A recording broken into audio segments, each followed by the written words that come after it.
بسم اللہ الرحمن الرحیم۔ السلام علیکم دوستو۔ حکیم لقمان کے مردوں کی پہچان کے طریقے۔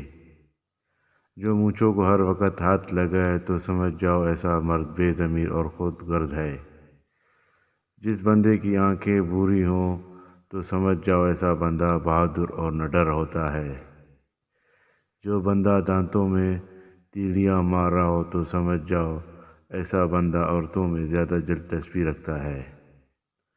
جو بات کرتے وقت ہاتھ چلائے تو سمجھ جاؤ ایسے بندے کی باتوں میں وزن نہیں ہوتا۔ جو بندہ پیٹ بھر کر کھانا کھاتا ہے وہ سست مزاج اور کاہل انسان ہوتا ہے۔ جس بندے کی داڑھی چھوٹی اور مونچھیں لمبی ہو تو سمجھ جاؤ ایسا بندہ لالچی دھوکے باز ہے۔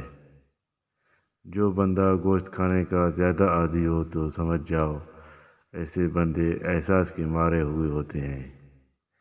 جو مرد ٹانگ پر ٹانگ رکھ کر بیٹھنے کا عادی ہو تو سمجھ جاؤ ایسے بندے دوسروں کی خوشامد کرنے میں ماہر ہوتے ہیں۔ جو مرد تکیے کے ساتھ ٹیک لگا کر بیٹھنے کے عادی ہو تو سمجھ جاؤ ان کے اندر نرم دل نہیں ہوتا۔ جو بندہ اپنا گریبان کھلے رکھتا ہے تو سمجھ جاؤ ایسے بندے زندگی میں ہمیشہ ناکامی کا منہ دیکھتے ہیں۔ جس بندے کے ناک سے بال نظر آ رہے ہوں تو سمجھ جاؤ ایسے بندے کی زندگی پریشانیوں اور تکلیفوں سے بھری پڑی ہوگی۔